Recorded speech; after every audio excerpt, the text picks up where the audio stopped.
नेताओं की press conference के बाद दलित, शोषित, वंचित, सर्वहारा वर्ग का फूटा आक्रोश। सुनिए इनकी आवाज। मैं किसी तरह भी समझौता नहीं कर सकता। या तो सब कुछ ही मुझे चाहिए या कुछ भी नहीं। ये नेताओं की उपेक्षा से उपजा दर्द है। जब आप इनकी बात सुनेंगे तो आपको समझ में आएगा कि वो जो कुछ हो रहा था वो क्या है और ये क्या है। लेकिन ये मनुवादी जो विचारधारा है ये थोपने की कोशिश की जा रही है। अब ये कह रहे हैं कि सभी सामान्य हैं।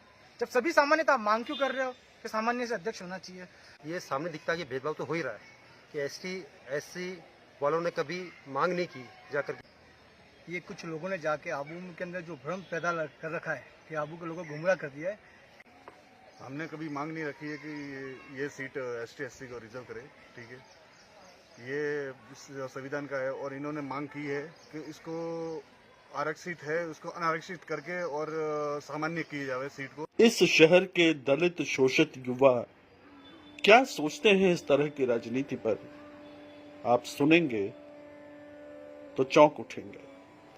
आरक्षित वर्ग अलग आता है, सामान्य वर्ग अलग आता है। ये हमने नहीं बनाया, ये तो संविधान की रूपरेखा है बिल्कुल कि सामान्य अलग है, आरक्षित अलग है। अब ये कह रहे हैं कि सभी सामान्य हैं। जब सभी सामान्य तो आप मांग क्यों कर रहे हो कि सामान्य से अध्यक्ष होना चाहिए? और ऐसी बात है तो हमारे किसी व्यक्ति ने आज तक जाकर सरकार से मांग नहीं की है कि इस सीट को आरक्षित करो या इसका चेयरमैन एसटी एससी से ही होना चाहिए। आप मांग कर रहे हो कि सामान्य से होना चाहिए, इसलिए अब हम मांग कर रहे हैं कि एसटी एससी होना चाहिए और हम इस बात पर अड़े रहेंगे कि एसटी एससी से होना चाहिए। जब आप क्योंकि आपने लिखा है उसमें स्पष्ट आपके पत्र में कि 30 सालों से आरक्षित सीट को अनारक्षित किया जाए, इसलिए अब हम मांग कर रहे हैं कि आरक्षित होनी चाहिए सीट। भेदभाव आपने शुरू किया है, हमारे लोगों ने शुरू नहीं किया इस चीज को। और आप जो बोल रहे हो कि भी हम लोग गुमराह कर रहे हैं लोगों को कि ये जातिवाद वाला माहौल, ये आपने मांग करके शहर का माहौल खराब किया है। जो ज्ञापन वहां जाकर के दिया है वो बिल्कुल भी आबू की जनता के लिए और भेदभाव वाला माहौल पैदा करने जैसा है, नफरत तो फैलाने जैसा। इन्होंने काम ही ऐसा कर दिया, पूरी जनता को गुमराह कर दिया है। आबू के लोगों से कभी राय ली नहीं, जनता से पूछा नहीं।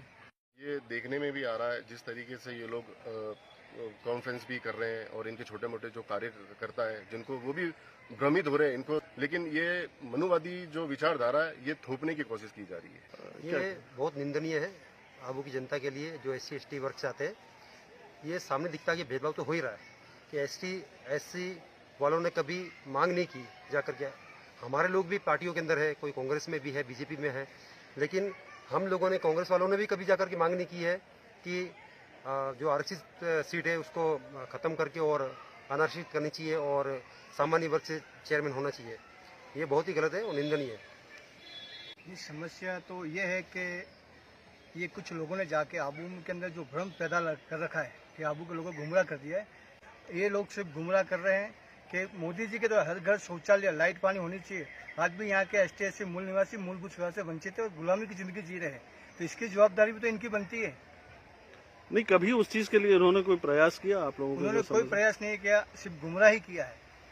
ये सत्ता में बैठते हैं, इनकी भूमिका निभाते हैं और हम बोलते हैं हमने आपका काम किया, हमने आप कोई काम नहीं करते हैं, सिर्फ अंदर बैठ के इनकी रोटियां सेकते हैं। ये हमने कभी मांग नहीं रखी है कि ये सीट एसटी एससी को रिजर्व करे, ठीक है। तो इन्होंने मांग की है कि इसको आरक्षित है उसको अनारक्षित करके और सामान्य की जाए सीट को। तो अब इस बात पर हम अड़े रहेंगे कि हम अब एसटी एससी के लिए सीट अब रिजर्व ही रखेंगे। नेताओं ने प्रेस कॉन्फ्रेंस करके क्या फरमाया है, आपको इसी खबर के अगले हिस्से में दिखाएंगे।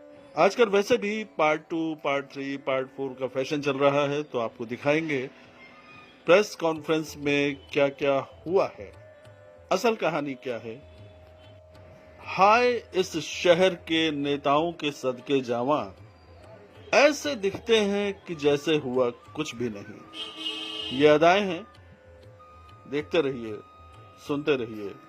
इनसाइडर इंडिया के लिए प्रशांत श्रोत्री।